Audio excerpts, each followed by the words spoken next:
Welcome to the Just Jim show. We're here to spend some time talking about ideas or concepts, various things to bring some inspiration, some information, ideas and concepts that can maybe have you take another look or a different look at what's going on with you, what's going on in your life. I'm just Jim Toole, known as Reverend Jim Toole at Sarasota Center of Light. People kept asking me, what should I call you? And I said, just Jim. And I realized really that's who I am and what I'm all about. Certainly a minister serving a center that is a sanctuary to hold a space for you to find your truth and live it. And at the same time, my purpose is to be who I am in this world with others and support them in living their life in every way, on every level. So Just Jim. We do that through different formats, interviews, conversations, throw a little fun in there. My wife will tell you I'm not funny, so if I try to crack a joke, please chuckle at least, but don't let me know. That'll encourage me and I'll keep that up. But life is meant to have a little fun in it and enjoyment, so we want to make that part of the show too. Thanks for being here. And you never know what's going to inspire a show or what's going to create the topic, so to speak. Today's topic is called No More Turning Away. Now, for those of you who are familiar with Pink Floyd, that will have struck a note, because this show is inspired by a song my brother-in-law, Kevin McGuire, sent me a link to. He sends me Pink Floyd links periodically, usually really awesome live versions of them, because he's just a Pink Floyd fanatic, and I love it. And so when he hears a good version, he likes to send it to me. And the actual song is called On the Turning Away. And although it had a different meaning to the band when it was written, when you look at it and you listen to the lyrics, it really, really pertains to something that really needs to be spoken about today and right now on this show, the No More Turning Away. Some of my students would tell you, oh yeah, Jim's always talking about watch the video of Pink Floyd's Learning to Fly. And if you haven't, take a glance. If you're not up on the music as much, catch a lyric subtitled version, and as you watch the video, look at the words. It's a story that's about us recognizing who we are and taking that leap of faith that sets us free into who we can truly be. And yet here, we're really looking at something that pertains to what's going on in the world today. In the fourth verse, at the very end, there's a question. And the question is it only a dream that there will be no more turning away? Right now, there's so many things going on in our world that bombard us all the time. You know, we're waking up trying to decide whether to even look at social media or the news or what's going on, and yet there's almost like a need to do so to find out what the next step is or the next phase is or the next guideline or the next statistic is. There's all these different things going on, and it'll be at varying degrees when this show is aired. But what's happening that I'm seeing is that it's stirring up a lot in a lot of different people, and it's causing them to have to look more closely at their, let's call it position, or the way they see things in life.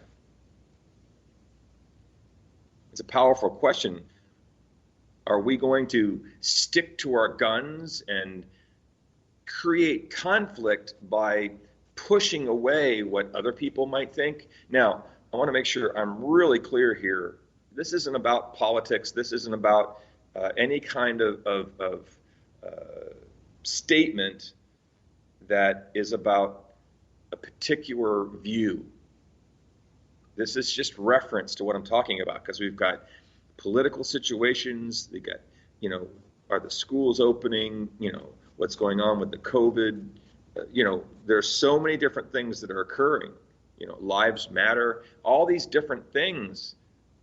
The point is that they are stirring up our way of seeing things, and therefore our communications, our actions, our interactions. It may be even stirring passion in you to want to stand for or fight for a cause. Well, standing in your truth is important. Fighting for anything isn't going to help anything but create more conflict. That's kind of the point that I'm trying to get to here. Turning away isn't like turning your back. Turning away is like, no, thank you. No, thank you. No, I'm not. No, it won't. No, it's about beginning to stop long enough to get clear with where you're at, with who you are, with your truth. I mean, our political structure is meant to serve, to do what's best for our country, for our schools. Children matter, their education, their safety. COVID, that's like a big question mark. Who knows really what that's all about? Hard to determine the whole truth and nothing but the truth. Lives matter. All of them do. And I'm not making a statement or taking a stand there. I'm just saying that what individual or group, what committee, what party really knows what's best for the country? Each of us think we do. That's our right. That's our preference. And I'm not saying we shouldn't have it. I'm just saying not against each other, not against one another, not even conflict and turmoil within ourselves about this or that. We are the United States of America. Hello, we are the United States of America, not the separate states of America or the separate individuals of America. We all have our rights to our individual truths and our individual places and preference. All I'm saying is, rather than turning away from everybody else's, let us begin to hold the same amount of respect for each other as we hold for ourselves. Let's honor what other people might have to say or what their ideas might be, even if we don't agree with them. I'm not saying support something you don't believe in. I'm not saying, condone actions that are not something you feel is appropriate.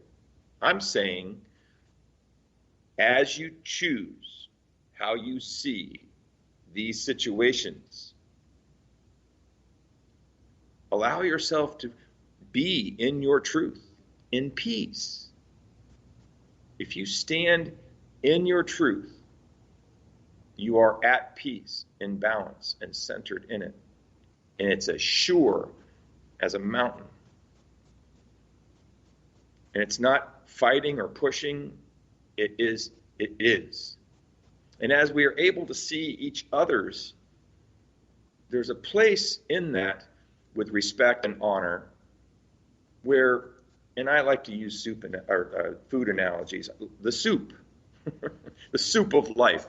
I sometimes use the symphony of life, and everybody strikes a different note. I use that a lot, and I might be hungry right now, so the soup of life.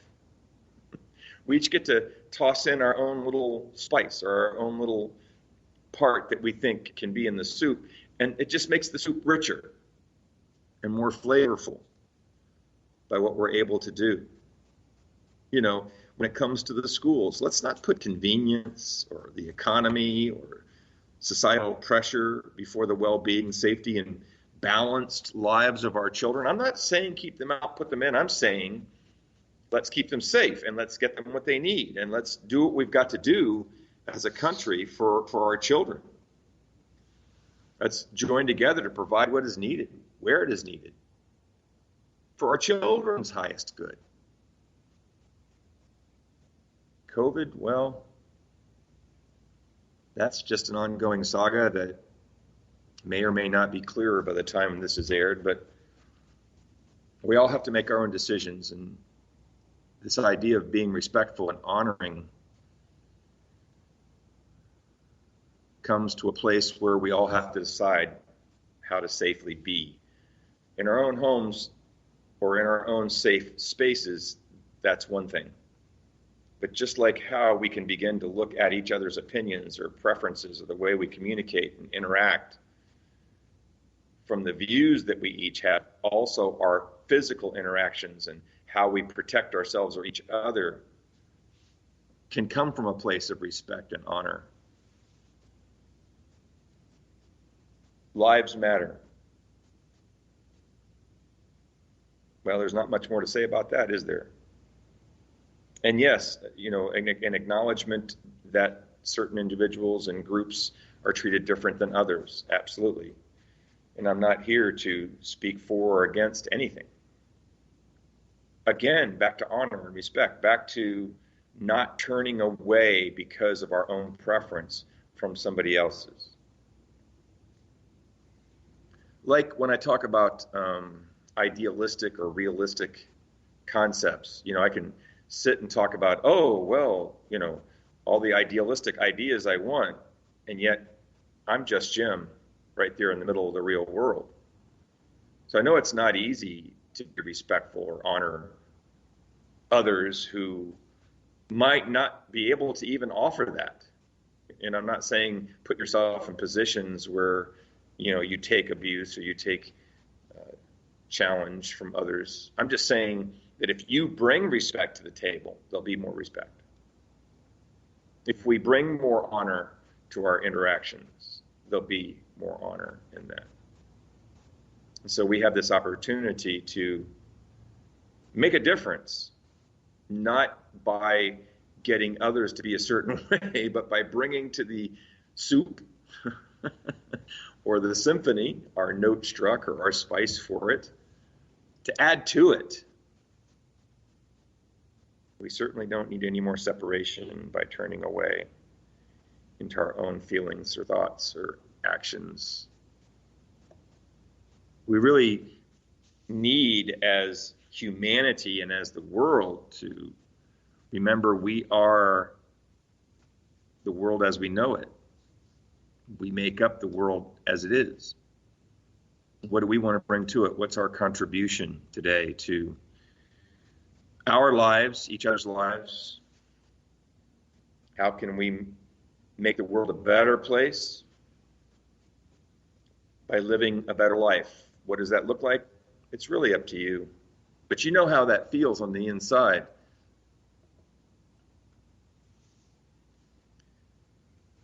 This is a term that I use quite frequently, metaphysical. Sounds kind of mysterious. Sarasota Center of Light is a metaphysical church and spiritual center, education center. Metaphysical literally means above the physical. And you'll hear me speak about this frequently. What do you mean above the physical, Jim? What are you doing, levitating? Well, in my awareness, yes, I'm rising above. If you're walking through a crowd, you can only see so far, or you're in a city you're bumping up against or working through the stream of people and you can't see much because there's people all around you or traffic going on. But the minute that you go inside and go upstairs to the next floor up, the second floor, this rise above or raise your awareness or raise your consciousness, depending on who you are. And all of a sudden, from the second floor, everything looks different. You can see why that's there and why that's not going there and what's going on. And